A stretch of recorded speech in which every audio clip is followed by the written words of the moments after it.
Welcome everybody to Phoenix Books in beautiful downtown Burlington on this beautiful summer evening. We are really excited today to have four great science fiction, fantasy, speculative fiction, whatever you want to call them, authors here today. And we've been looking forward to this event at the store for a couple months now. We're really excited to have them here. It's going to be a really fun author duel. Hopefully no blood will be spilled, just words. And now I'm going to turn it over to Andrew from Geek Mountain State to introduce the authors and explain the program. Thank you so much. So what I do is I run Geek Mountain State, which is a speculative fiction geek blog for Vermont, and we also run the Vermont Science Fiction Writers Series. We've done a lot of these events in the past couple of years, and we wanted to sort of change things up a little bit and have something with a little bit more audience participation and something that's a little bit more fun for authors who are coming off of a tour.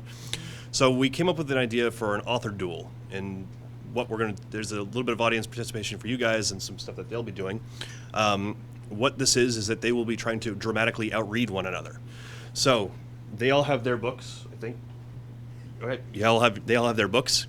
We'll be doing this in 3 rounds. They'll read out of their book. They'll switch for the second round. They'll read out of another book, and then we'll present them with another book for the third round. Several of you guys have scorecards. You will be the judges, and the authors are allowed to bribe you guys too. There's no impartiality here. We can have some fun with this. So they'll have about 5 minutes each. They'll read a portion of their section. The judge will throw up on the scorecard. The winner will win a wonderful sash, and then we'll go proceed with our signing. So I guess I'll leave it up to the 4 of you to figure out who goes first.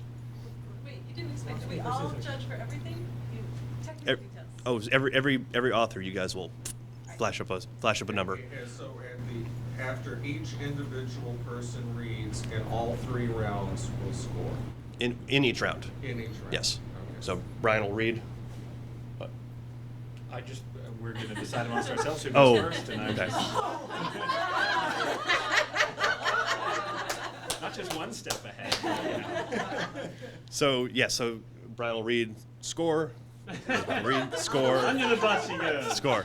Brian, actually, I'll introduce the authors. Brian Staveley will lead us off. Elizabeth Fair, James Cambias, and Max Gladstone. Hi. So, Brian, take it away. I can't believe I drove up here for this. Okay. You have the home state advantage. Well, all right. So Stand up and use the mic.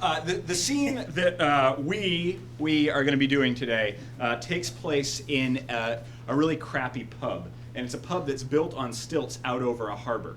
And at the beginning of this scene, there's been an explosion, and the pub is peeling away from the shore. Okay, so you can imagine the stilts are teetering, and the pub is about to fall in the water, and there's a huge gap, like 25 feet in between the actual dirt and the edge of the pub, and there are people trapped inside. There's 3 characters involved in this scene, 2 of whom are Ketrel, who are sort of special forces soldiers, Valen and Ha-Lin. They're friends, they've trained together for 8 years, they know each other really well. The third person in the scene is a sort of helpless waitress who's trapped underneath a beam as this whole thing starts to fall. So I'm going to need your help with this, okay? Because there are sound effects and there are some things going on. This chair is going to play the part of the helpless waitress. Yes, you're okay. You can be okay. Either keep this here. That's going to be the way. So when I need sound effects, I'm just going to point at someone, and you will deliver the requisite sound effect. Okay. Okay. So Valen has just stepped into this pub. It was even worse than he had anticipated. Manker's had been a gloomy den before the collapse, and the buckling ceiling and slumping walls had almost entirely blocked the few windows. Wreckage lay everywhere, ceiling timbers, busted tables, chunks of lath and plaster cracked from the crumbling walls, 6 small fire sounds. Kindled, no doubt, when the lantern smashed against the dry timber. More fire sounds. Licked at the jumble of broken beams, illuminating 1,000 shattered shards of glass. The fires are still going.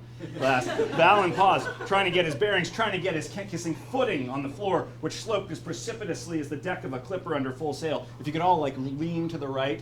Okay, that gives me a sense. So I'm leaning this way. People were shouting. moaning, crying for help. But at first he couldn't even see them in the fitful gloom. She'll take it, he swore, shoving a board out of his way with one hand, trying to shield his eyes from the dust and debris. He almost tripped over the body of the first man, a thin, sallow creature, chest staved in by one of the collapsing timbers. Valen dropped to a knee and put his fingers to the neck, checking for a pulse, though he knew what he would find. As he rose, he heard a woman's voice sobbing nearby. Sort of a pathetic sob. like crushed in a burning building sobbing. Let's try that again. Sobbing nearby. Salia, the serving girl. She was trapped beneath a fallen rafter, but seemed alert and uninjured, if terrified. He took a step toward her, and the entire structure shrieked, pitching another few feet toward the bay. Valen! Lynn shouted from the door. Time to get out! The whole thing's going down! He ignored the warning and crossed the few remaining steps to the trapped girl. Are you hurt? He asked, dropping to one knee, running his hands along the beam, trying to discover what held her down. She can keep kind of being sad.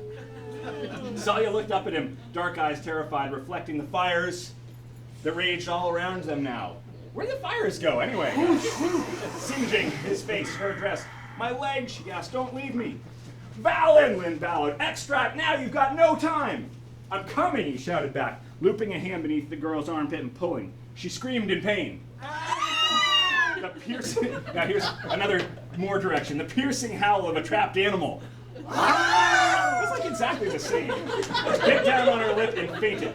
Son of a whore, Valen swore. She was held up somehow, but in the dusty murk he couldn't see where. Somewhere to his left, a beam crashed down from the ceiling. The whole tavern listed a few more degrees.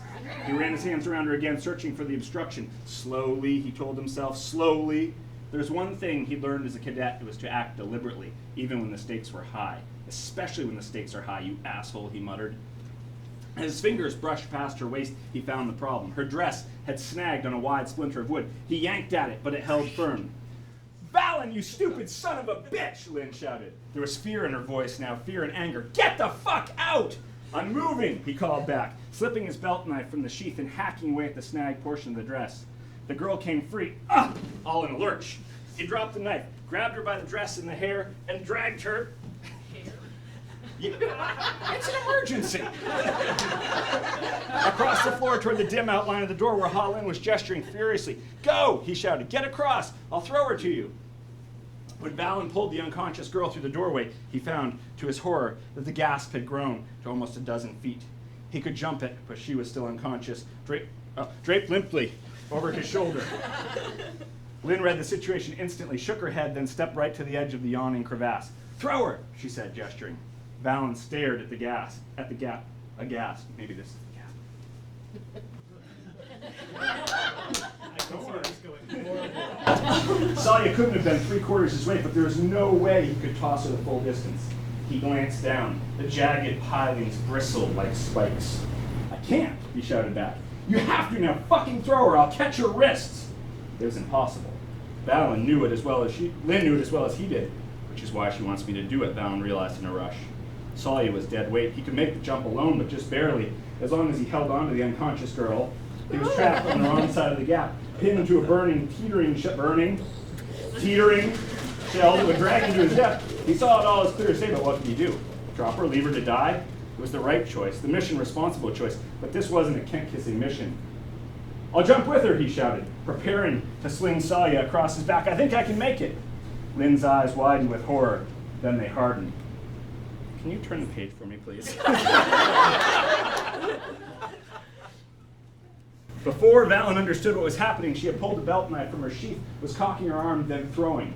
Valen watched, stunned, as the bright blade flashed end over end in the sun, then buried itself in Salia's neck. Sound effect? With a sudden gush of hot, bright blood.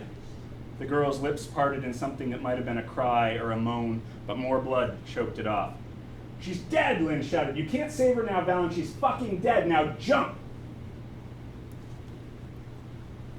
The end.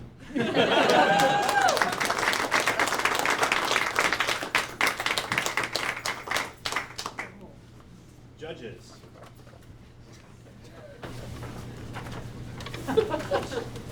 You relied too much on audience participation. It's supposed to be more fun. We had to deduct for the wooden performance of your co-star.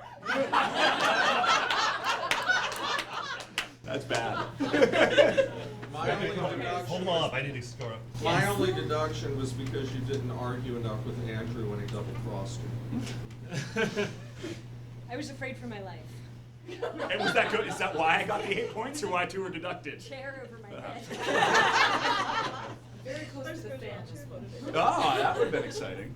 And I'm not biased. That would have gotten you squeaky wood for real. No, but that is how you judge, right there. People, this is how you issue a score. Thank you. Thank you. At least somebody here appreciates it. 7. Wait. I appreciate it. Math. How does it work? Like magnets. The average is 10. It averages out like 9.9, but you can round up. Do we? Should we add up and then divide by I think we should divide by the number of audience members. And I wasn't paying attention. How would anyone get above like a 4 then? For Brian, we should divide by the number of audience. Yeah, right. 42 points. Whoa. Unauspicious. Yes, thank you. Thank you.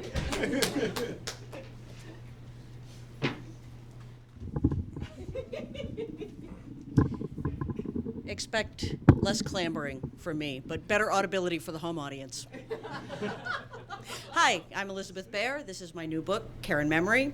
It is a Weird West steampunk adventure novel starring heroic saloon girls versus disaster capitalists. I've been describing it as like Leverage, only with hookers. That's not what I'm reading. I'm going to be reading a short story called Orm the Beautiful, which is very short, so I'm going to try to get through the whole thing.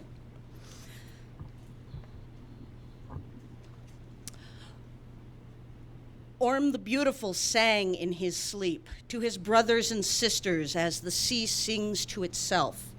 He would never die, but neither could he live much longer.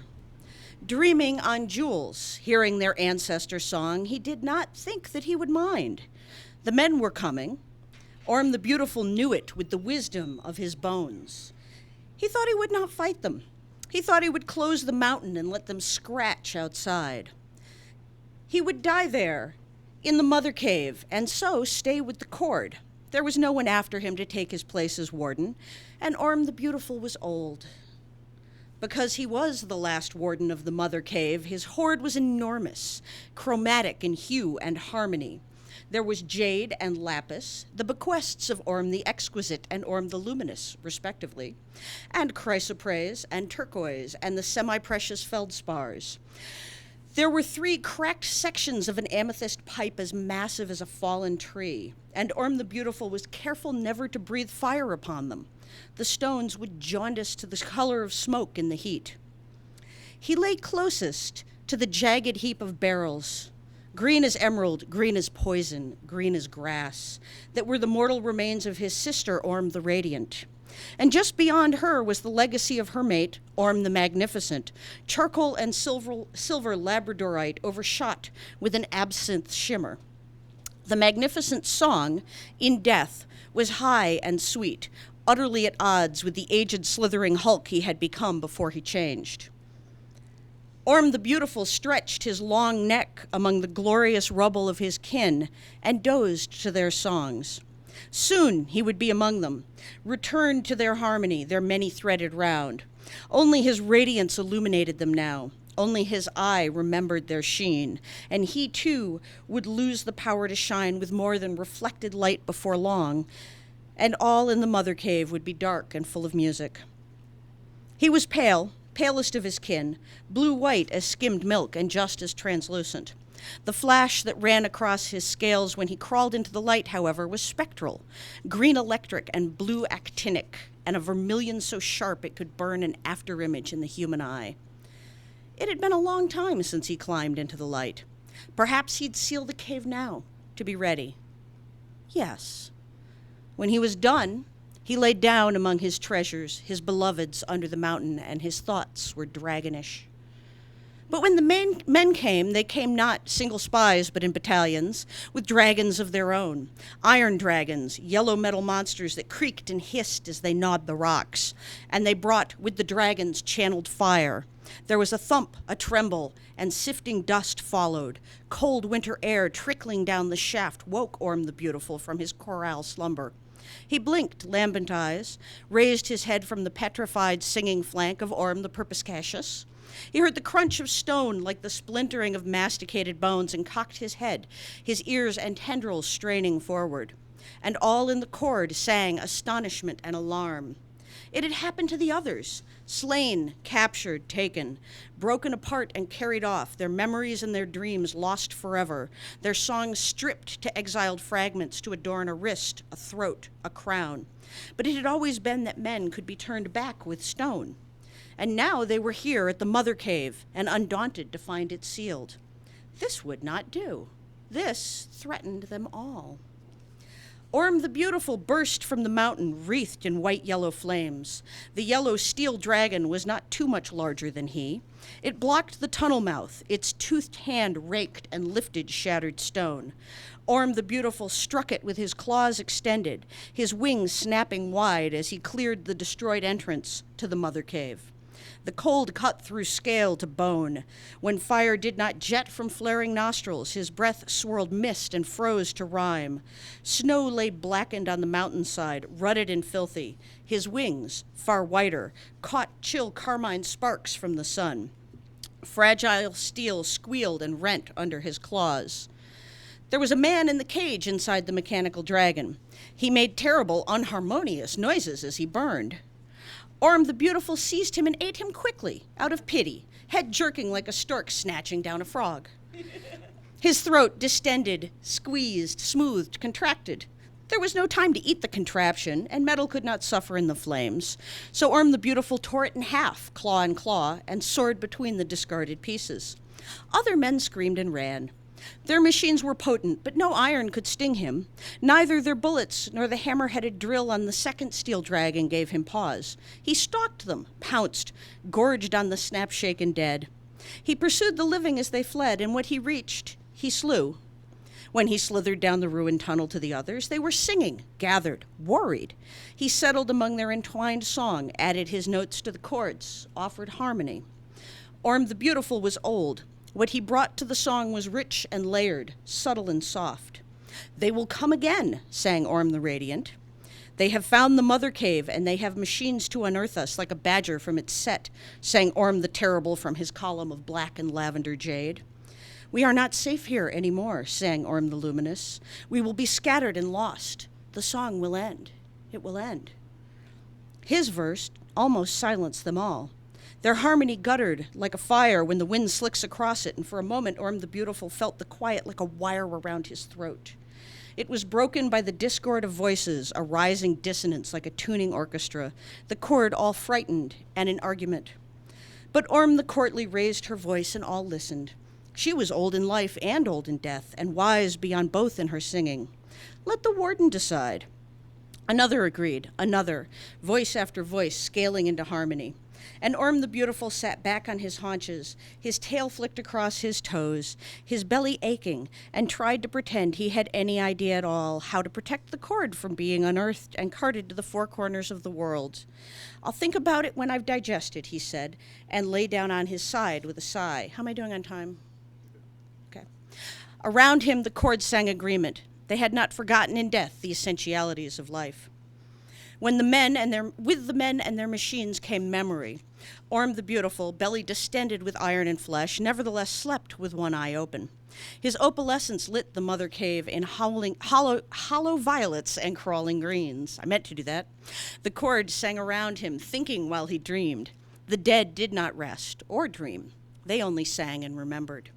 The cord was in harmony when he awoke. They had listened to his song while he slept, and while he stretched, sleek again and the best part of a yard longer, he heard theirs as well, and learned from them what they had learned from his dinner.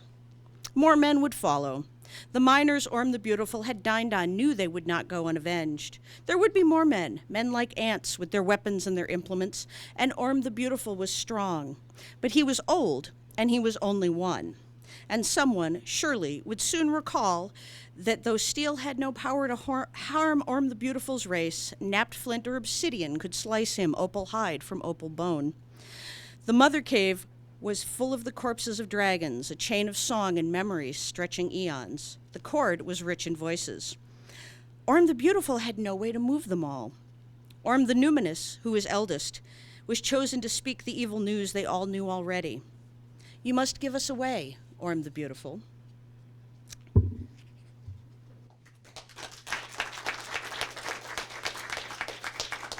There's another half to the story, but I'll give that to the next victim.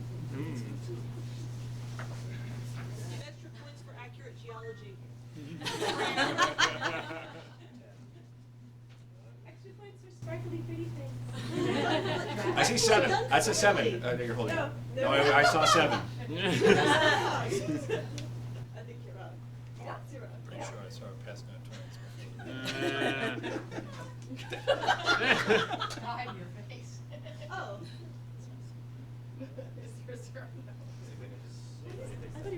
Uh, 43. Wait, Accurate geology. 44. 44. Brian complained. Orm the angriest, please. Thank you. It goes up to 11. Next up. James Cambias. All right. All right, this is my latest novel, Corsair, and I am going to be reading from it. I'm going to be reading a passage in which hardly anybody moves at all. David Schwartz, a.k.a. Captain Black, the space pirate, one of my protagonists, is sitting in a cafe in Key West when the hitman that he's been running away from, Vladimir Draganovic, has sat down across from him. David could feel himself entering a kind of adrenaline trance. His heart was thumping like someone was pounding the inside of his rib cage with a hammer. Could he get away? Go to the cops? Vlad raised his left hand. Don't move. I have pistol under the table. So what? Shoot me anywhere below the chest. They can fix that shit nowadays. We're right across from the town hall on a busy street. No way you're getting away. Vlad smiled at that. First shot keeps you from running. Second between the eyes.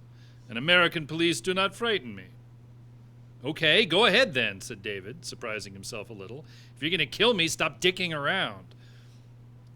The couple sitting at the other table 3 yards away stopped their conversation to look over at David and Vlad. Vlad must have noticed them because he gave a hearty laugh. Okay, you get the part. Fabulous, he said loudly. He leaned forward and spoke more quietly. I won't shoot if you keep quiet. Just need to talk. Why the fuck didn't you just talk back on the oil platform? Things got out of control. The naked man had a gun and would not listen. I saw you shoot a teenage girl. Wasn't me. Istvan did that. She was screaming, and Istvan panicked. Very unprofessional. Where were you? Keep him talking, David thought. Surely some Key West cops would come in for morning coffee, or Coast Guard, somebody. I was in the hot tub, if you must know. When I saw you guys come up the stairs, I ducked underwater and pulled the cover shut. There was enough air between the water and the cover to breathe. I saw everything through a little gap at the edge. Clever, said Vlad. Once you guys started searching the house, I made a run for the rail and dove right in the ocean. Your boat pilot is a very skilled man. My boat pilot is a crazy chick from Oklahoma who saved my ass and that other girl. You guys got dominated by a woman. Humiliated yet? Vlad said nothing. David remembered that there was still a pistol under the table, pointed at him. Time to change the subject. Well, never mind that. How'd you wind up here? We took the naked man's boat. This was the logical place for you to go. I just looked at all the coffee places until I found you. It was a little disappointing to be so predictable, thought David. Okay, you found me. What do you want to talk about? What have you told the American police, FBI, and Air Force? David looked around again while he tried to keep his face still. Vlad didn't know. Colonel Gavami hadn't noticed his little info dump yet, or Vlad hadn't checked in with the boss since docking.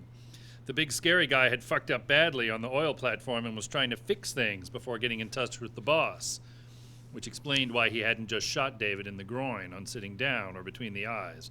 Vlad was still trying to capture him, or at least keep him hiding until the payload was down. Vlad still thought he was worth more alive than dead. That would last until about 1 second after Gavami could get him on the phone. The barista girl came over to collect David's empty coffee glass. Something for your friend? Nothing, thank you, said Vlad, giving her a big smile. Anything else for you? This was his best chance, thought David. Tell her to call 911. Maybe kick the table over onto Vlad. Run screaming into the street. Hope it didn't become a bloodbath. Just then he heard the shrill ringing of a phone. David stared at Vlad. Was this the call from Gavami? Vlad stared back at him, impassive. The phone rang a second time, and then a third. Every muscle in David's body was tense. Aren't you going to answer that? Asked the barista. David looked up to see her staring at him and realized it was his phone, the new one. He hadn't changed the ring to one of his custom ones yet. He felt himself blush from a mix of embarrassment and relief. Right, thanks. Nothing for me. He flashed Vlad an apologetic glance and took out the phone. The display showed a familiar number, Captain Elizabeth Santiago. Hello, he said, trying not to sound eager. David, did you send out a mass mailing this morning? Yes, that's right, sweetie. If Vlad figured out what they were talking about, David would not live to finish the call. He could hear her snort derisively. Sweetie was not something people called Elizabeth Santiago. Tell me honestly, is that for real, or is this just another Captain Black mind screw? I wouldn't lie to you, honey, he said. My phone fell in the ocean and I couldn't call. What are you talking about? Baby, you know you're the only one for me. I'm not with Tiffany anymore. Look, David, I didn't call to flirt. That phase of our lives is over and done. My superior asked me to get in touch with you. We're willing to work out a deal. We can offer you protection in exchange for information. Are you interested? That sounds really good, Sugar Tits, but listen, right now I'm in the middle of a meeting. Some business thing. Can I call you back? Sure, she said with an uncertain tone. Are you all right, David? No, he said with a chuckle. Not at all. Anyway, I can't talk now, sweet cheeks. Let's get together just as soon as possible, okay? I'm looking forward to it. He made a kissing sound, tapped the mute control but didn't end the call, and clipped the phone to the neck of his oversized t-shirt. Sorry about that, Vlad, he said. One of my babes. Which reminds me, why did you shoot Tiffany? She never did anything to you. He tried to keep the anger out of his voice. When Vlad looked puzzled, it only made David angrier. You know, Tiffany, the woman in my condo on Tortuga. Dark hair, great legs, bullet hole in the back of the head. Another accident, said Vlad. Oh, well, I guess that makes it all right. See, when I walked into my condo and found Tiffany dead, I guess I kind of overreacted, you know, flew off the handle. I got all worried. I thought someone might be trying to kill me or set me up, you know, frame me, get the Tortuga cops to arrest me, keep me tied up there, arrange for me to get shanked in jail. Crazy, crazy stuff like that. That's why I ran. But now that I know it was an accident, all is forgiven. Anyone can make a mistake, right? I regret what happened, said Vlad. Now, I have an offer for you. Let me guess. If I keep quiet about the operation, Colonel Gavami will pay me in full and you won't pull the trigger on the gun in your pocket? That's an offer I can't really refuse. He hoped desperately that Elizabeth was hearing all this, but even if she could hear everything, what good would it do? You agree? Asked Vlad. Come with me. We keep you safe in luxury hotel, just the way you like. Do we have to go right this instant? I'm kind of enjoying hanging out in scenic downtown Key West, absorbing the local atmosphere, taking in the sights. The oldest house in town is just across the street from this coffee house. Did you know that? We could take the tour. Vlad's face was impassive behind the mirror shades. Go now. I have car waiting. Okay, fine. I'll leave here with you. Which hotel are we going to? It had better be one with a day spa. I've got a hankering for a massage. Very nice hotel. You'll like it. Now come on. Sure. Let me settle my coffee shop tab. Miss? He waved to get her attention through the door. Can you come out here? What do I owe you? You're fine, she said with a cheery wave. You all have a nice day, you hear? Come on, said Vlad. I'm coming. Don't be in such a rush, Vlad. David spent as much time as he possibly could shutting down his new tablet, finishing the last dregs of his coffee, blowing his nose into the napkin, trying to lob the crumpled napkin into the wastebasket, and finally scooting his cast-iron chair back from the table as slowly as he could manage. Vlad simply sat there, his face unreadable, until David was actually on his feet. Only then did he take his hand out of his pants pocket and get up. Even without his hand on a gun, his massive presence made David feel like a skinny, undersized middle schooler again. They stepped out onto the sidewalk just as a bike cop came coasting up. He was wearing skin-tight cycling shorts and looked like a male stripper in a police costume. I'm looking for a Mr. David Schwartz, he said. "That's me," said David. Vlad put his hand in his pocket again. "Mr. Schwartz, are you—" "He's got a gun!" David yelled, dodging into the street to get a parked car between him and Vlad. Maybe his shout did some good. Maybe it distracted the officer. Vlad's hand came out of his pocket holding an automatic as the cop reached back to unsnap his holster. David watched in horror as Vlad stuck his gun right in the policeman's face, and then the entire left side of the cop's head flew apart in a spray of blood and bone. Amazingly, the officer managed to get his own gun out and pull the trigger even as the impact spun him toward David. Vlad swore as a new hole appeared in his Donald Duck t-shirt. He fired twice more at the falling policeman and turned to aim at David. The shot smashed the car window as David dropped below the door. He bolted across the street and heard a car's brakes screech. The barista in the coffee shop was screaming. David dodged behind a parked car on the opposite side of the street as Vlad fired at him again. He actually heard that bullet go past him. Another car skidded to a stop in front of the coffee house, and Vlad tumbled into the back seat. The other passenger in the back emptied a pistol into the car David was hiding behind as the driver accelerated off down the block. He could hear what sounded like 100 sirens screaming toward him.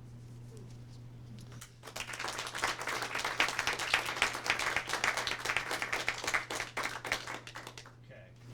Numbers. 3s, 5s. Ryan, remember what happened last time you did that? I complained last time. This time I'm just suggesting. Suggestion. 39. You can put it down. I feel like Brandon's over here like really micromanaging the judges. We call it helping. Should we mess with the score again? Just helping. That's up to you. Give him 41. I'm going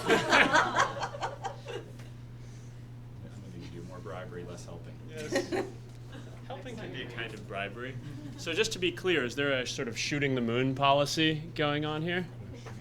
Never played spades. If you do, like, if you get a perfect 0, you win. I don't know, maybe. I'm not sure I want to go for that. Take it under consideration. No. Okay. Well, there it goes. All right. I'll have to try to read well. It's going to be difficult. So. Well. I'll just read all of the wells in this book, one at a time. Sadly, lacking a find command on this wonderful hardcover copy of my new book. So, hi, I'm Max. This is... Hi, Bear. This is my new book, Last First Snow. It's about human sacrifice and zoning politics, basically. I'm going to read a bit from the middle, where a craftswoman named Elaine is trying to look for someone who's spreading a bunch of sort of broadsheets, like papers around a district of the city, inciting people to riot and get together and protest against a rezoning/human sacrifice type action.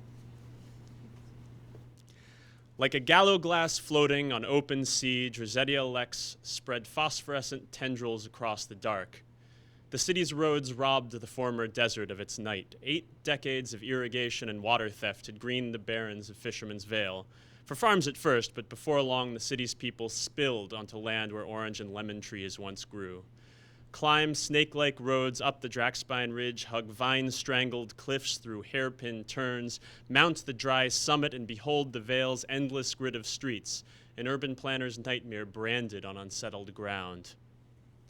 The roads ran north and south, east and west under a flat purple-black sky, a hydroponic lattice for growing civilization. Houses and shops had filled the lattice just beyond the ridge with fire and ghost-like blooms. Ride a mile or two past the hills, though, and the roads emptied, crossing and recrossing trafficless around concrete fortresses of industry.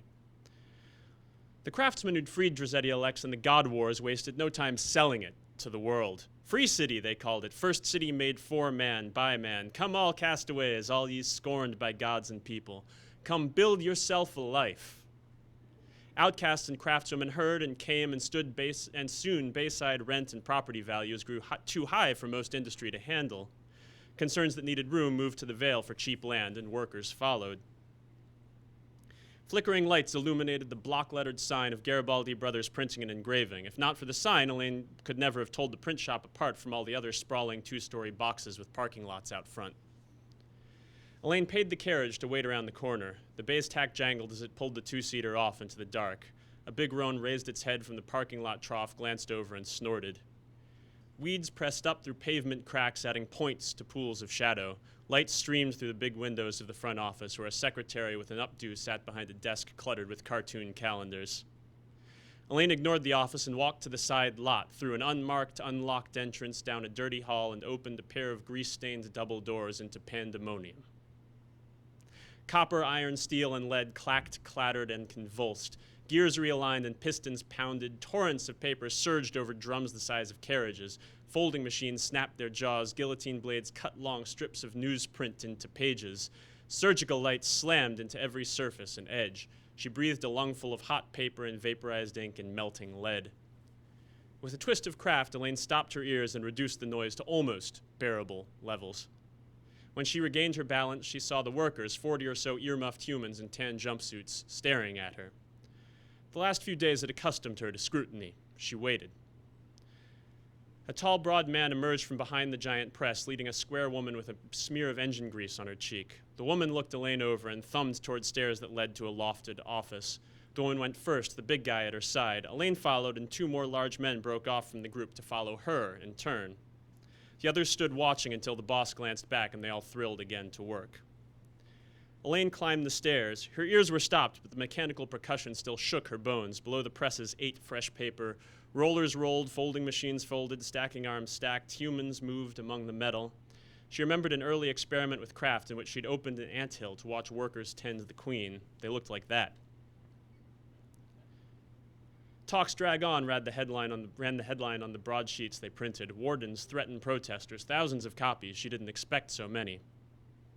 The office was austere. 2 desks, 1 unwashed coffee mug each, 3 gray metal filing cabinets against the wall, a cheap calendar hung over the cabinets, scrawled appointments dimpled glossy paper. The 2 toughs followed them in, which Elaine didn't like. When the door closed, the maddening grind of the machines stopped, noise-proof wards around the office. Effective. The others removed their muffs, and Elaine unbound her ears. After the shop floor chaos, the office's dampened air felt dead. The woman and the tall man sat, and Elaine sat too in the room's sole remaining chair. "Didn't say you could sit," the woman said. The tall man laughed, not a cruel sound, rounded, full-voiced, blunt, something skewed in his head, maybe. "I prefer to conduct business sitting down," Elaine said. "Is that why you're here?" the woman asked. "Business?" "Of a sort. Are you Miss Garibaldi?" "Why don't you start with why you've come?" "I'd rather know with whom I'm speaking." "And we all have lots of things we'd rather." The man laughed again, too loud. "I'm here to talk with the Garibaldi brothers." "You're talking with one of them." The woman nodded toward the laughing man. If she knew about the grease on her cheek, she didn't care. "And the sister." "What happened to brother number 2? Garibaldi took a pack of cigarettes and a matchbook from her desk, tapped out a cigarette, stuck it in her mouth, lit. "Dead." "I'm sorry to hear it." "So was I." "Who are you?" "Elaine Kavarian." The ember at the woman's cigarette tip flared red. "Don't know that name." "No reason you should," Elaine said. "I want to learn who hired you to print those broadsheets." Her lips pursed around the cigarette filter. "Lots of people hire us to print things. They don't hire us to talk." "You know the job I mean, the sheets you're printing downstairs." The brother chuckled, a low, unhealthy sound. The sister's eyes were amber green and deep. She nodded, not in response to the question. Hands seized Elaine from behind, big, heavy mechanic's hands, and squeezed and lifted and pulled. The chair toppled. She fell back, dragged toward the door, heels scraping over rough carpet. "Take her out," the sister said. "See her off." Elaine closed her eyes, and noise and terror filled the room. All light save the cigarette ember died. A million demons' hammers rained down on a million anvils, rhythmless and unreasoning, a bone-jarring, teeth-rattling clamor that built and built. The brothers screamed, a high whimpering sound. The mechanics who held Elaine stumbled back, clutching their ears, blind in the darkness that rolled from her skin. She recovered her balance and straightened her lapels. The office ward's dulled sound, it was easy enough to invert them to amplify the noise outside. She tossed both mechanics against the wall and bound them with chains of starlight. Then she killed the noise. When light returned, what the sisters saw, and it was always so important in craft as in street magic to consider what others saw, what they thought they knew, and what conclusions they might draw from that knowledge, what the sisters saw was a black tide that ebbed to reveal her 2 bruisers bound to a wall by sorcery, and Elaine free with black fire burning in her eyes. Elaine righted her chair on the carpet and sat back down. The brother had drawn back from his desk, teeth bared. The cigarette shook in the sister's hand. "That wasn't nice," she said. "I repay in kind." "Guess you do. Excuse me." Garibaldi walked to her brother, hugged him, comforted him with words Elaine didn't try to overhear. He put his earmuffs on. The sister hugged him harder, and only when his rictus grin softened did she return to her seat. "Let my guys go." "Can we have a civil conversation?" "They only would have scared you. My line of work doesn't reward assumptions of that sort." "Let's talk. In private." "Sure." Elaine raised her hand. The mechanics slumped to the ground and after a moment found their feet. She took her faintness, her exhaustion, and wadded it up in a ball and tossed it to the corner of her mental attic with everything else she didn't have time to feel. The craft was ideal for manipulating soul stuff on a large scale, for adjusting wards and building binding bargains and cheating death, for moving slowly and with grim certainty. She could toss a few hundred pounds of mechanic around without preparation, but it wasn't a fun process. Garibaldi waved them goodbye. "Get lost, boys. If she's still here in 15 minutes, come get her with an army." The door opened and closed behind them. "Private enough?" "Yes," Elaine said. I think I'll end it there.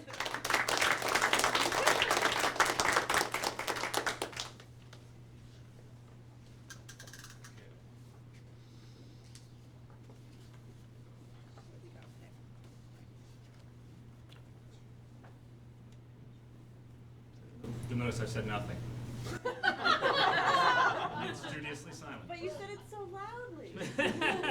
40. Yeah, come on, Brian. You can come back. Okay, that concludes round 1.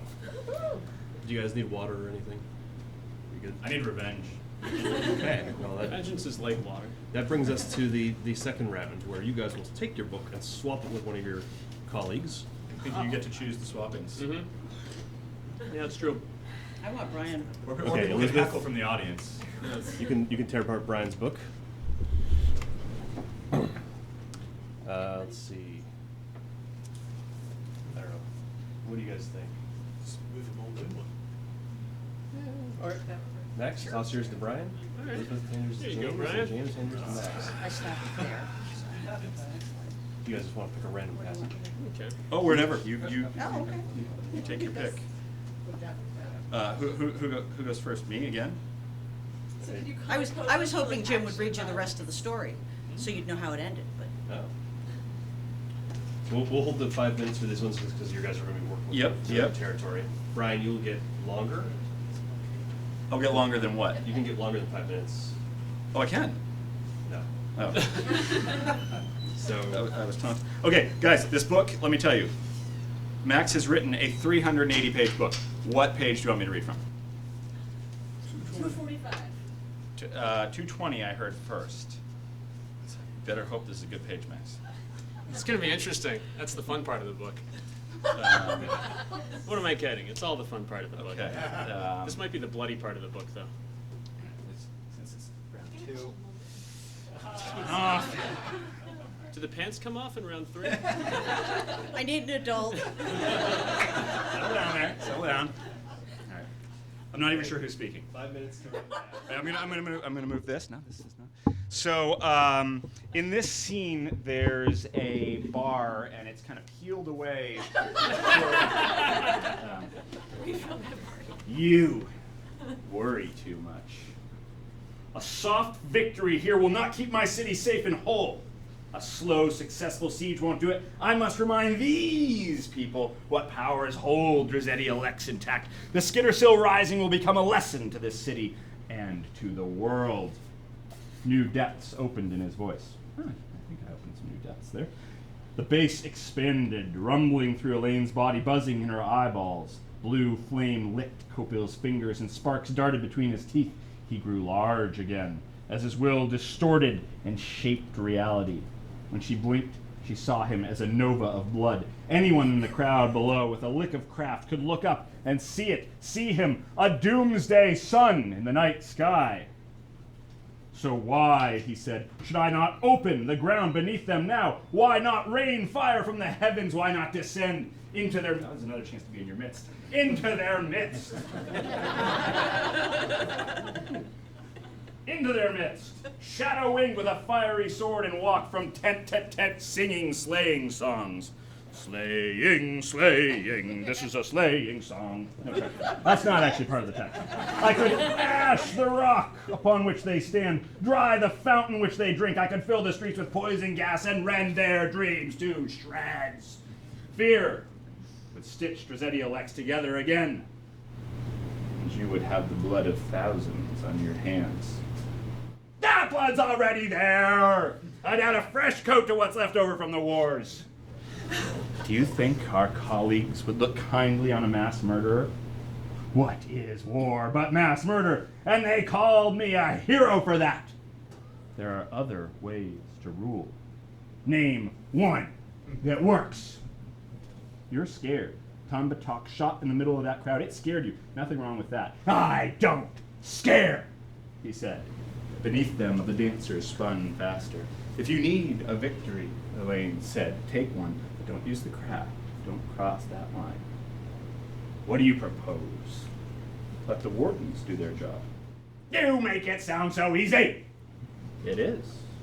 They're keeping the hostages in the meeting tent, or your oracles would have found them already. You know who the ringleaders are. Those are your high priority targets. Start the press tomorrow. Attack the wardens on all sides. Concentrate the defenders' attention on their perimeter. Then hit them from above. Arrest the leaders. Rescue the hostage. Did you say time? No. She was wagging. No, I'm beating up. Move dispute to the courts. Prosecute Zoe at the same time. The riot folds. People slink away. You get your victory. They get their lives. That's risky, Elaine. Every time we fail, their power grows. She shrugged. So don't fail. Stop there. Thank you for whoever chose that page. That provided some good material. Well done. Well rented.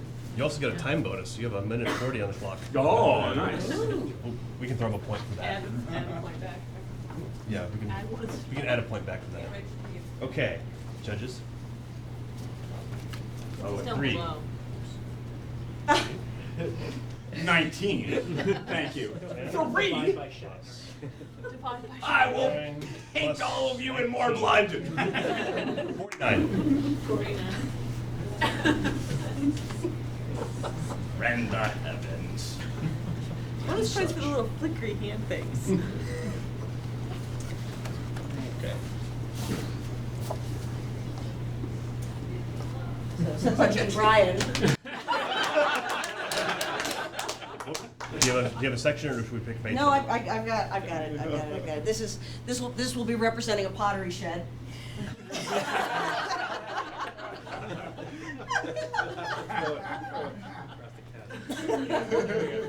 Thank you. This is gonna get It'd be hard to flip pages. You realize he has a Glance conflict of out the narrow windows of the pottery shed. Despite the damp chill inside the stone structure that his rough robe seemed powerless to defeat, the sun had climbed above Lion's Head to the east, illuminating. How the hell do you pronounce that?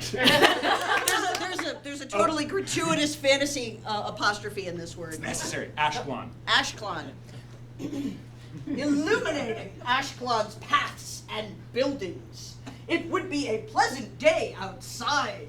Young buds vibrant, green against the deep blue of the sky. A fresh spring breeze gusting down off the summits. The sharp scent of junipers mingling with the warm mud. I probably made enough fun of Brian now. Okay, can I Thank put you. this down? Yes, you may put it down That's good. now. I need to go to the He church. was. All right.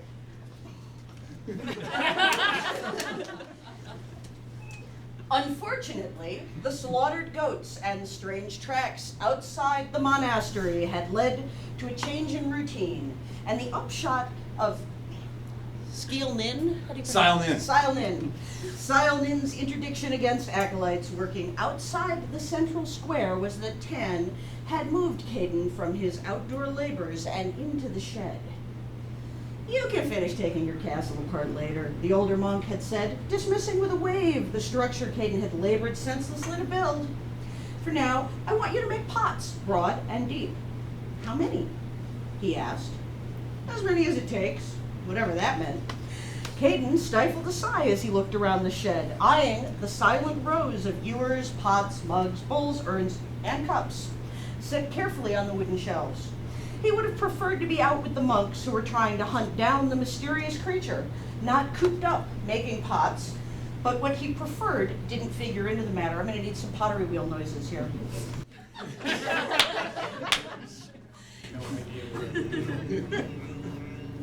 Good. You made some pots. Caden stifled a sigh as he looked around the shed, eyeing the silent... Oh, I did that already. Sorry. Caden knew his way around pottery, of course. The Shin traded their earthenware along with honey and jam in the spring and fall to the nomadic Urgal, a barbarian people who lacked the skill or the interest to make such things for themselves.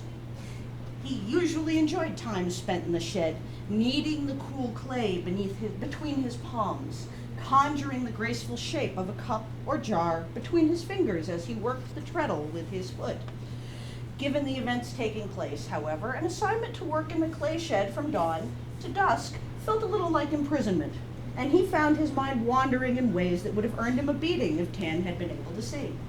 He even had to scrap several pieces for novice mistakes he hadn't made in half a dozen years. He was just about to take a break to eat the heel of hard bread he had tucked into his robe at breakfast when something darkened the window above him. Before he could turn, his mind filled with the saman of the slaughtered goat, brain scooped from its skull, and he reached for his belt knife as he rose from his seat. It was a ridiculous weapon, but there was no need. Akil perched in the window, black curls backlit by the sun, a smirk on his face. Fear is blindness, the youth intoned solemnly, waggling a finger. Calmness is sight. Caden let out a deep breath. Thank you for that wisdom, Master. Did you complete your acolytes training in the 2 days I've been locked in here? Akil shrugged, then dropped from the window ledge into the room. It's amazing the progress I was able to make without you around to hold me back. Lavanya, it's like picking pockets. It seems hard until you catch the knack. And what is it like, O enlightened one? Lavanya? Akil frowned as though pondering. A profound mystery, he said finally, waving a dismissive hand. An undeveloped maggot like you could never understand. Maggotinizes. Excellent. You know, Caden said, settling back into the stool where he had been working, Tan told me that the Sesestrium practiced the Vaniate. He had had plenty of time to ponder this peculiar claim, but Akil had been cooped up in the kitchen for days, boiling down bruiseberries in Yen Harvel's heavy iron pots, and the two hadn't been able to talk. With all the confusion about whatever was killing the goats... And time.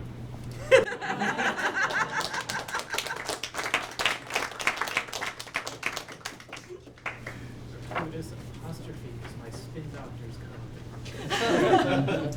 This is a short story collection, so pick a number from one. Wait. Story. Story. Heckling time. The Shatner got promoted to 11. Bonus points for height. I'd like to give Max 5 points for chair holding. Okay.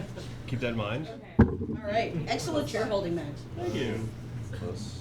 141. 141. I'm a model of circumspection. You guys can be corrupt, but they can be corrupt as well. This is where the pandering comes in. 103. Ice cream. Yukon. Right, so this is a collection of short stories that she handed me, so pick a number from 1 to 20. 15. 15, all right. Or you could get him to read the rest of the story. So I'm over the 15th story. It's going to be Orm the Beautiful. No, it's Gods of the Forge. Is that a good story? They're all good. I don't know if the opening of that one is particularly exciting. Gods of the Forge. This is in like typewriter typeface. Smash 2, Scene 1, Int, a trendy nightclub, 1 a.m. Men and women bump and grind. Loud music thumps and lasers flash, while a smoke machine lends an air of unreality to everything. We follow a young woman through the crowd to the bar. She's pretty, but obviously nervous. She can't catch the bartender's eye. When she finally turns away, frustrated, there's a space around her. On every side, men and women are talking intently, obviously getting to know each other better. Young women's point of view, a couple kisses. Interior, nightclub, reaction shot of the young woman who slumps against the bar. Voiceover, lonely, lost, a beautiful mind can help. We use state-of-the-art protocols to turn you into the person you always wished you were. Scene 2, interior, the trendy nightclub, 1 a.m. The same young woman walks up to the bar. This time, she strides with confidence, and every eye turns to follow her. Title card, voiceover, a beautiful mind, because confidence is sexy. Now to the radio. Bridget Keating leaned forward under the weight of her pack and took another stride up the wooded mountain. The humidity was already stifling. The heat wasn't so bad yet, but that would change as the sun rose over the cliff. The concentrated breathing and off-rhythm scuff of her colleague and climbing partner's Val McKean's footsteps rose through the breathless, sun-dappled air. Did we start chopping in? As they came to the top of the steepest part of the slope, Bridget straightened her shoulders, eased the pack straps out of the grooves in her shoulders, and heaved a sigh. This used to be easier. Val was sarcastic, sharp, daring, not much for observing societal rules and social controls. His voice rough with exertion, he said, "You said that last year. I mean it more now. Just one more good push, no more than 30 meters or so." She stepped forward. At the bottom of the cliff, she dumped her pack, pulled out a chiller bottle, and drank a few grateful swallows. Condensation from the outside ran down her arm to drip from her elbow as she tilted the bottle to her mouth. Her teeth ached slightly in the cold. When she lowered the water and sealed the top, Val was already partway down the path along the cliff base, staring up speculatively. She trotted behind, catching up in a few quick strides, careful of rough footing. These trap rock cliffs were a kind of basalt that left a litter of sharp-edged red-black stone at their bottoms. Val's wiry dark shape slipped confidently among ankle-munching boulders and pebbles, sweat from the climb beading on the caramel-colored skin below his hairline, soft morning light blurring the detail on his prosthetic leg. It was barely after sunrise, and they were alone at the cliff. In the misty cool, Bridget scanned the wall she passed under, examining climbing routes skinned over it. She had shut off her mail, phone, other skins, and texting. She had no family anymore, and nobody had her emergency override codes, except Val and her immediate superior, and was reveling in the blessed lack of connectivity. But it was still useful to know exactly where the route went up the cliff. The logged comments of other climbers didn't hurt either. Suddenly, Val stopped, the route he was eyeing highlighted in green. "How do you feel about the 5.11? Bridget's stomach constricted looking up at it. "It's just fear. It can't hurt you." More in sensations than words, a more atavistic part of her brain responded, "No, but the thing that you're afraid of can." Not confident, she admitted. Val said, "Want to try a warm-up first?" She did, desperately.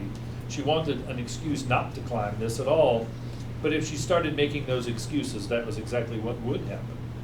She said, "After the approach, I'm warm enough." They retrieved gear and slithered into their harnesses, checking buckles and straps. Bridget slung the clanking belt of cams and nuts around her waist and wriggled her feet into arch-bottomed, high-friction climbing slippers. They were exquisitely uncomfortable. Val said, "You leading it?" He began flaking the rope, laying it out on a tarp so it was coiled easily and would not tangle. Bridget tied herself in while Val clipped the other end through his belay device. She pulled on her helmet and gecko gloves, fingerless mitts with microscopic carbon filaments on the palms. They wouldn't hold up a person's weight all by themselves, but could support an iffy foot placement. As Val moved up to spot her, Bridget laid her hands against the stone, verbally checked his belay status, and began to climb. She left the beta on, her interface contacts projecting highlights over the holds that one climber or another had found useful over the years.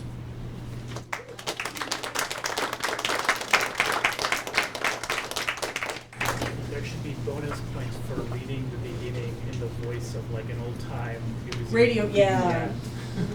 You missed your Lots of bonus calling. points. And maybe like even a bonus career for him. I think that time has passed.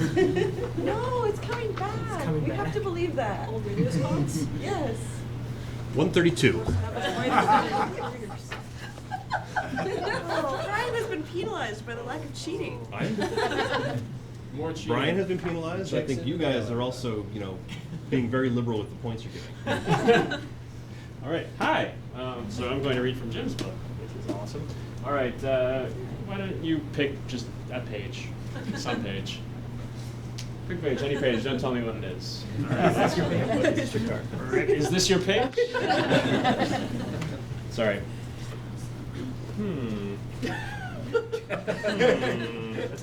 All right. Okay. And go. Flip right to the sex scene. All right. No. It's where it naturally falls. So to speak. All right.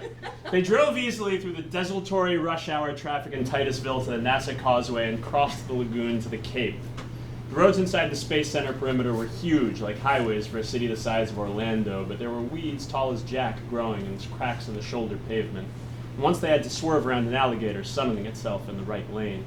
The vehicle assembly building loomed up on their right, and Elizabeth could see the gaps where hurricane winds had blown out parts of the building's skin. They did not pass a single car. It felt to Elizabeth as if they were driving through the remnants of a lost civilization.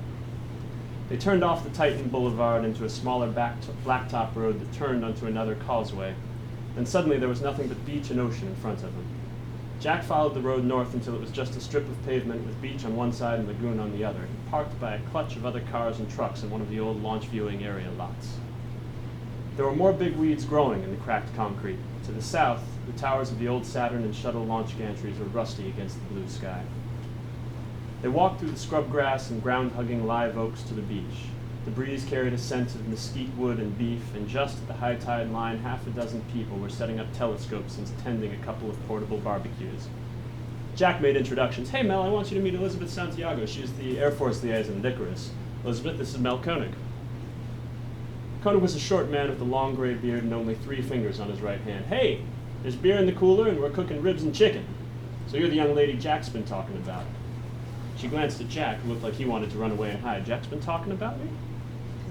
Can't shut up about you, said Koenig, chuckling evilly. Evil chuckles, anyone? All right, good. Sufficiently evil, all right. Actually, I think he mentioned you once, which is a lot for him. So you're in the Air Force. You fly fighters? No, I fly satellites. Not much difference these days, is there? Sit in the control trailer somewhere. Hell, even the goddamn Army's all automated. Safer, she said. Everything's too goddamn safe already, said Mel. More cars and trucks pulled up as the sun went down. A married couple with twin 10-year-olds set up a launch stand and fired off half a dozen model rockets. That started off many of the older guests reminiscing about their glory days at NASA, DARPA, or projects they couldn't talk about. Elizabeth ate some beef ribs and corn on the cob, tasted some chili that tried to replace meat with pepper, and drank beer to keep from dying of heat exhaustion. The sky began to turn purple after 8, and the party broke up into about a dozen little knots of 3 or 4 each gathered around someone's telescope. The scopes ranged from a basic department store mead refractor through increasingly expensive Celestrons and a couple of handmade Dobsonians to a 180mm Takahashi with a high-sensitivity infrared camera. She stayed away from that one because she could look at space on a screen anytime she wanted. Saturn and Venus were close together above the setting sun in the west, so naturally those were the first targets. Venus was a little crescent, but Saturn was a tiny white-ringed disk. Elizabeth was always amazed that Saturn looked just like Saturn. The smaller scopes stayed on planet-watching duty, but the owners of the big ones soon pointed them at nebula and galaxies. The Pleiades and the Orion Nebula were right near the 2 planets, so everyone lined up to ooh and awe over them. Nobody looked at stars. Even through the biggest scopes, they still just looked like stars. When her feet got tired, she sat in a lawn chair next to Mel Koenig, who wasn't interested in any of the telescopes. I'm here for the beer and chili, he said. Got my own observatory down in Kenansville, 300 acres of cow pasture with a dome I made out of an old silo top. What kind of telescope do you have, she asked, more to be polite than anything else. A piece of history. 20-inch Super Schmidt from the old ground tracking network, built to keep an eye on risky hardware in orbit. Got it from a surplus dealer who didn't know what he had. It took me 5 years just to get it fixed out with a CCD instead of a camera plate. Mount's fully automated. I can sit at home and run the whole thing from my laptop. Resolving power is fantastic. I got pictures of the Chinese base at Framaro. They look like you're right there. That's pretty amazing. Are you an astronomer? Not professionally. I used to be a lineman for Kentucky Utilities till I retired. I always liked watching the sky. I started buying telescopes. Told my wife it could be worse. I could be spending it on lap dances or model trains. Say no more, Squire. Jack stopped next to Elizabeth and put a hand on her shoulder. Found any aliens yet? The two of them chuckled and Koenig leaned over to Elizabeth. I got my own SETI project, too.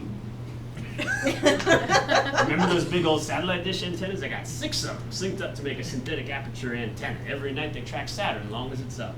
Jack here helped me with the motors. What are you listening for?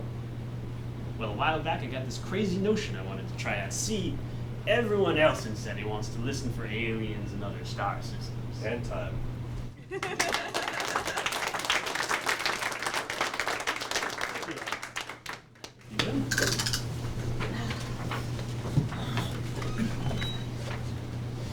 I'm really interested to see how you come up with these numbers.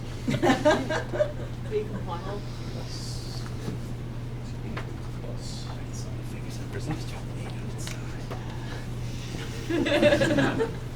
211. Let's just see where we are. Some kind of ground Wow. We do the square root of everything at the end. Yeah. Have you ever tried to do one of those by hand? Because it's the most miserable thing. Okay. They used to publish. Well, it's the calculated numbers that are crossed out. 91. Thank you. Thank you. 18, no, 18.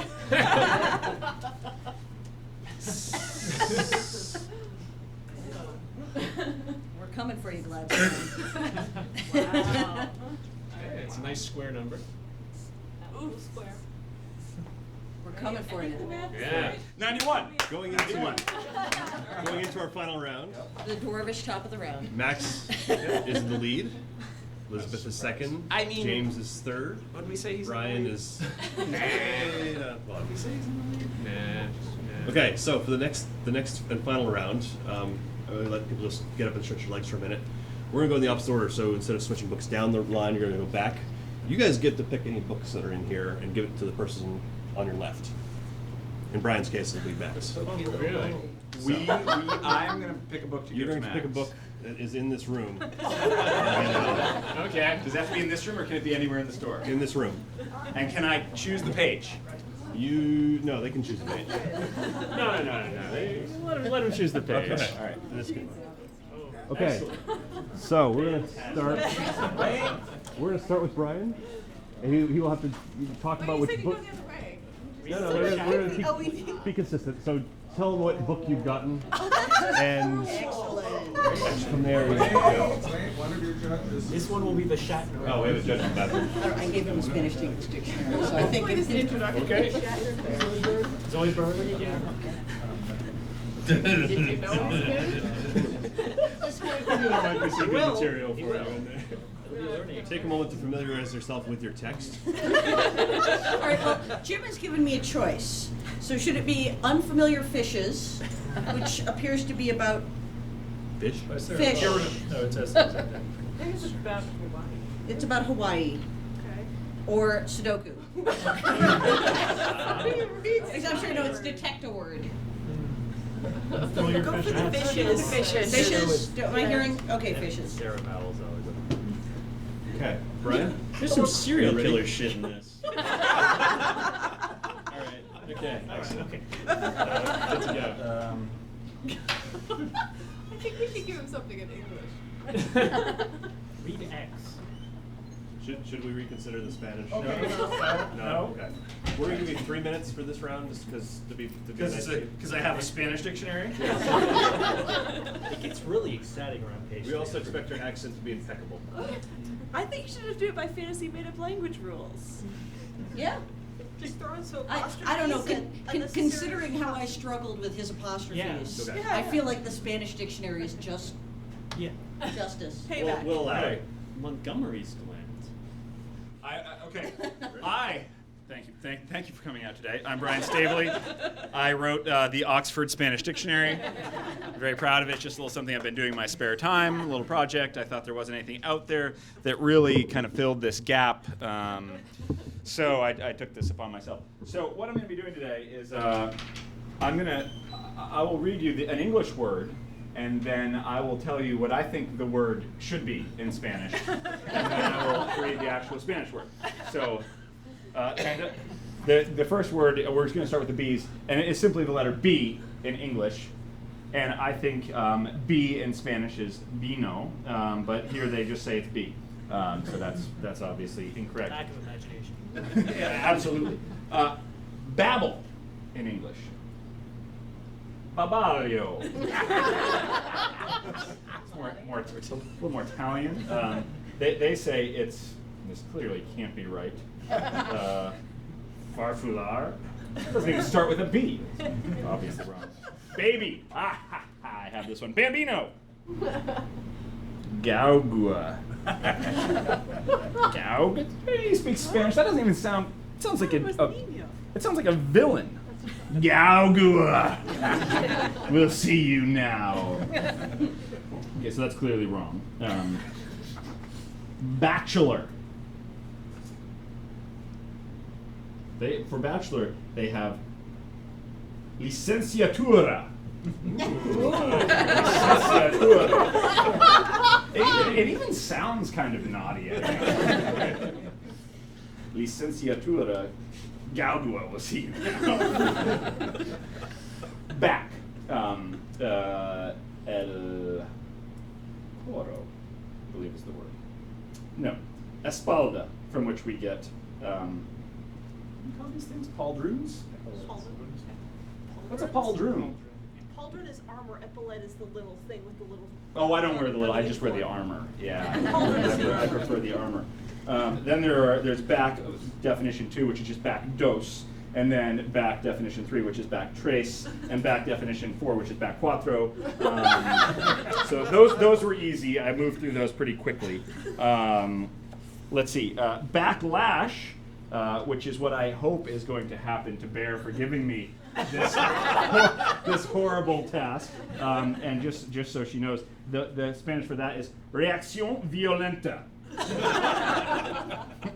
You'll know if you hear somebody talking French about there. reacción violenta. Reacción violenta. And there's like kind of an F in the middle of it. I don't know what that's there for. Then they throw in back again, just back cinco. Bad. And time. Bad. I'm happy to sign these later. If, any of you get a good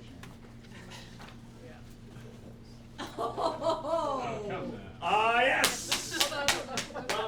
I think the judge has to be able to hold the sign up by themselves. Yeah, no. Yes. Okay. With infinity in the middle. Then in 1987. Infinity. No, infinity. 19. You don't have an intimate number of points. 8, 7. That's what I saw just now. 5. No, wait. Now it's 1,000. Right. Yeah. That was 10,000. 10,000. 10,987. 1, 2, 3. No, the judge has already counted them up. That is 2,235 points. Yes. Who has taken the lead? I knew it. It's always good on the home stretch. And what is the final score on that? Add 91 to it. Thank you. Somebody's. And I think we're done. So let's have fun. All right. 2,000 to peanuts. Thanks for coming out, everybody. All yours. Right. I will be reading from Sarah Vowles. It's her real name. Unfamiliar fishes. I feel like I'm in a Monty Python sketch. A page chosen at random. In summary, the missionaries' brief was to remake Hawaiian society without aggravating the keepers of the status quo, to butter up the Hawaiian king while teaching his people that the only true authority is the King of Kings. What could possibly go wrong? Still, what comes off as a contradiction might be good old-fashioned New England-style separation of church and state. Just as in the 1600s, the Massachusetts Bay colonists would have rioted if ministers had been made magistrates, the same colonists thought it was appropriate for magistrates to consult the ministers and follow the ministers' advice. Church and state were separate, but cozy. Also, the allusion to rendering to the Caesars of the Pacific the proper deference makes sense in light of the evangelist's conviction that the body politic is literally worldly. Is that figuratively worldly or literally worldly? Literally. I'm not sure. A distraction from the goal of shepherding as many people into the body of Christ as possible. I need an adult.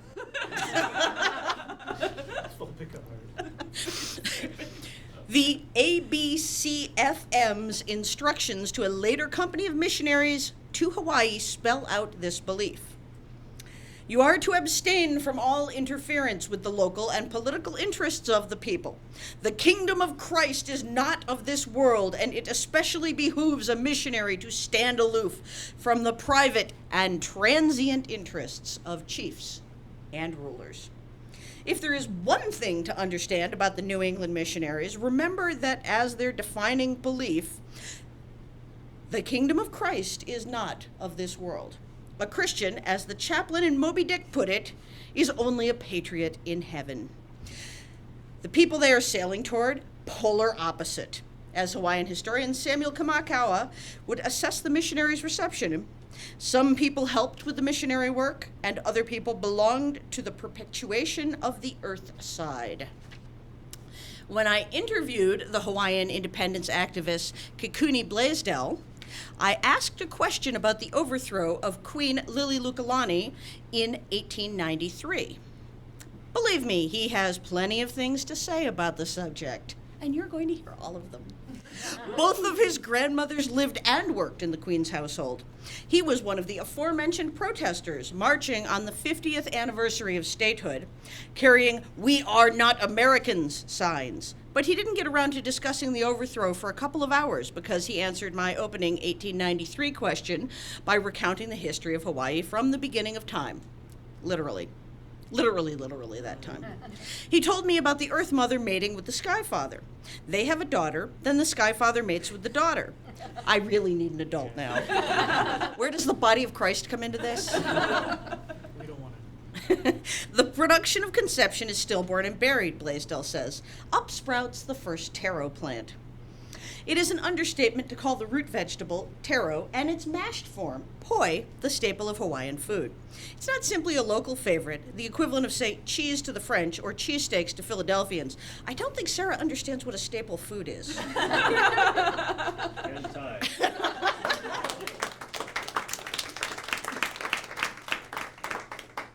Cheesesteaks are my staple food. All right, Oh, so, They get to vote. They get to vote. How many people can contort their numbers? How many ways? Yes, I'm having trouble. Hold on. Oh. I want to cheat, but I'm the 8 is escaping. I think if you're starting to lose numbers. Running away. I think if you don't hold it at the time. The fan was getting the unused numbers. No. Brett, all I can see is 87. We've determined that you only get to count it if you hold them all yourself. Yes. Can you chain them to get the No, this has just gotten ridiculous. And responses. I didn't see what it was. Oh, hang on. I will put it up again for you. Surely she wasn't that good. I lived in Hawaii. I remember hearing this story many times as a child. Body of Christ. We must enter into the body of Christ. As many people Okay. I think you immediately did me a 13,285 points for Elizabeth Bear. 13,000. 13 points. And 28,5. 285. ice cream. Ben and Jerry's. Yeah, she's buying all of you ice cream. Points don't actually buy ice cream. She's buying you that much ice cream. Okay. Elizabeth Each Bear point has awarded, taken the Elizabeth lead. will buy you a pint of ice cream. That's about how much you need to buy everybody a pint of ice cream. All right, so I'm going to be reading from Max's novel, Soccer Skills and Techniques. Demonstrating, I hope. No. The midfield engine. As the vital link between defense and attack, the midfield engine's job is twofold. He has to track back and help his defense, but once the ball is won, he must also support the attack. When there is a cross into the box, he will be there with the strikers. All-round athleticism is required to fill such an important role. Skills check. Stamina to keep moving from box to box. Strength in the tackle. Willingness to track back. Timing and awareness. Good distribution. Basics. Master all areas. Great midfield engines read the game well and tackle, pass, and shoot with the best of them. But it's no use having all the skill in the world if you do not have the stamina or desire to back it up. Players in this role must be as willing to get back and help the defense as they are to go for glory in attack. Illustration 1, track back and win the ball. 2, lay it off and support your pass. 3, if you get it back, burst through on goal. Getting back in defense, winning the ball, and then carrying it upfield in attack, it's all part of the midfield engine's job. Path of ball, player with ball, players run. Practice drill. Here, 5 reds take on 2 blues in the first of 2 30 by 20 meter grids. The reds open the play so that the engine can take the ball into the second grid. He plays a 1-2 with one of 2 reds at the end of the grid before running the ball into the first grid and starting the drill again. Photo caption, the midfield engine drives play into the second grid. It's just a step to the right. The creative midfielder. Strikers may score the goals, but it is the job of the creative midfielder, or playmaker, to make them. Every member of the team looks to him for inspiration.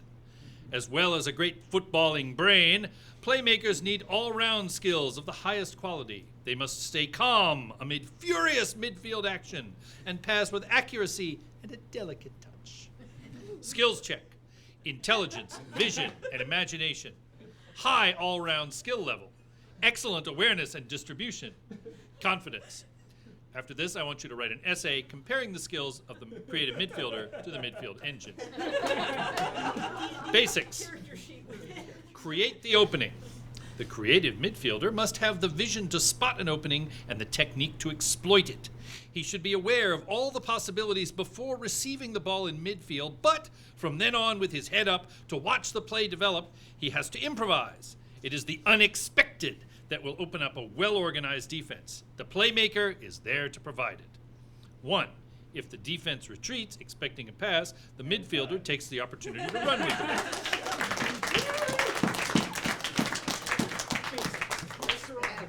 I could stay on the road another month listening to you read the soccer book. Very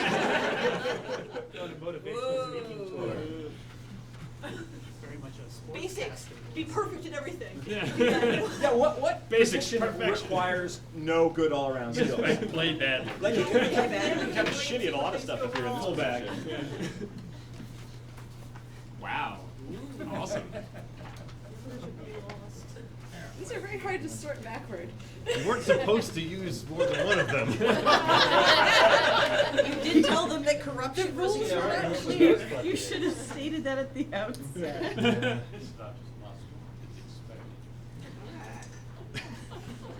Uh-oh. Uh-oh, Brett's losing his... Wait a minute. Did I do that right? I did that right. Yep, we got it. Brett, go. Hey, I've Be been patient with You the can old register. man. Go, Brett, go. Go, Brett. I can't read that. It's 62058, my birthday. 62058 equals. Okay, so We all just want to see James Jim in the Cambias crowd. now has 73,419. Midfield represent. 419. It's more like DBZ, like. Over 9,000. Jim's only using 1/10 of his true power. And James Cambias has taken the lead. This isn't even Jim's final form. Yeah. He's still got the fiery phoenix. Max, you have All a right. bit of a... Yeah. Hi, everybody.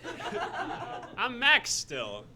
I'm going to be reading from Brian's novel, Dr. Susan Love's Breast Book.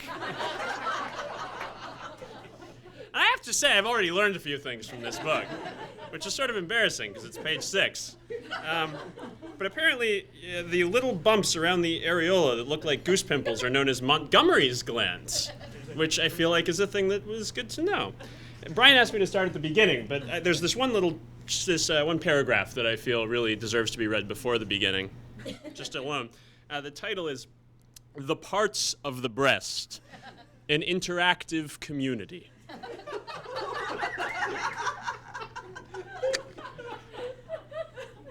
During most of my career, the critical component of the breast was thought to be the system of milk ducts that are responsible for lactation, with everything else just along for the ride.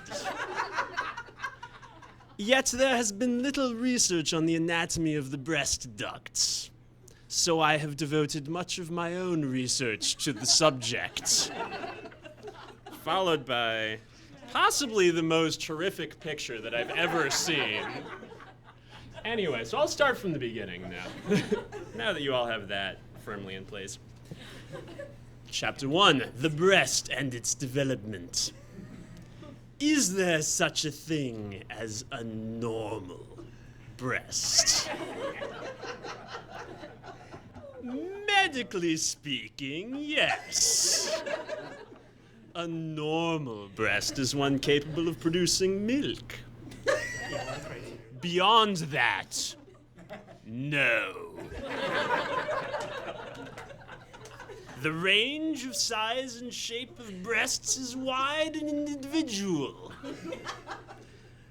Most of us haven't seen many other women's breasts. And we've all grown up with the image of ideal breasts that permeates our society. But few of us fit that image, and there's no reason we should. Breasts can be very large or very small. In most women, one breast is slightly larger than the other. It's not uncommon and perfectly normal to have a cup size difference.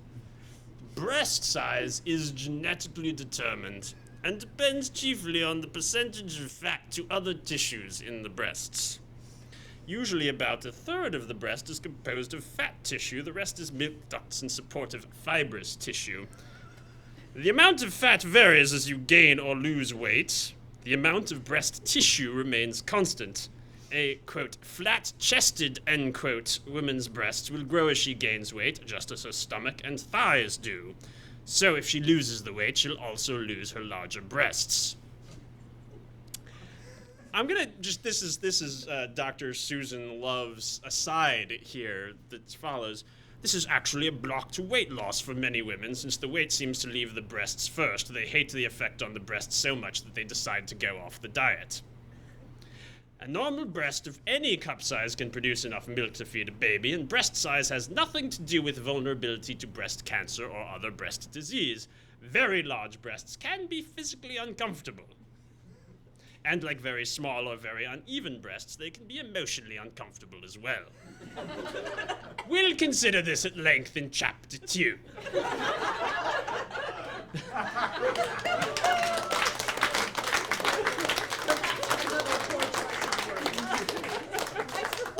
Thank you. That scientist voice.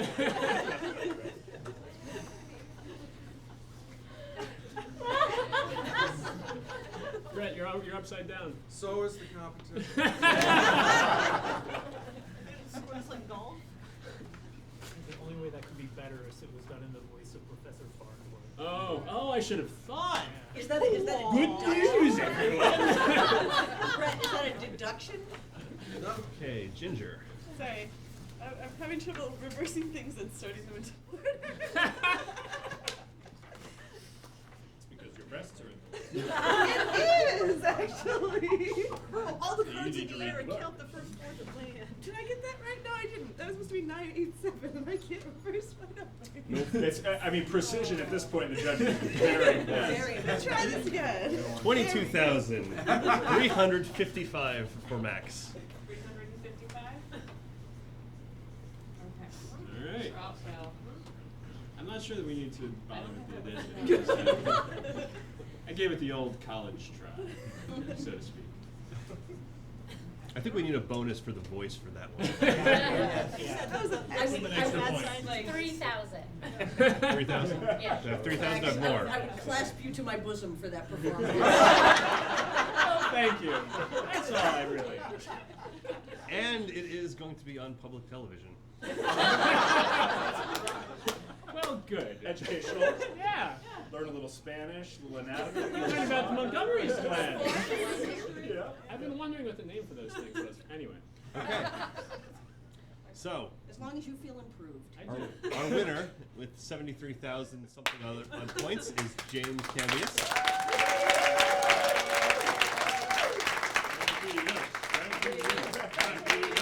I didn't like your vibes from Elizabeth. No, I didn't win. No ice cream.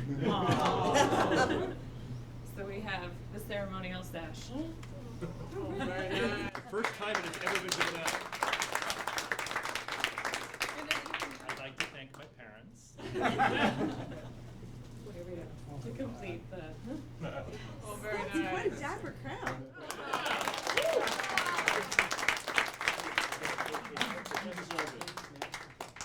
No one could have won it better. Speech. Unaccustomed as I am. Buy our books. Yeah.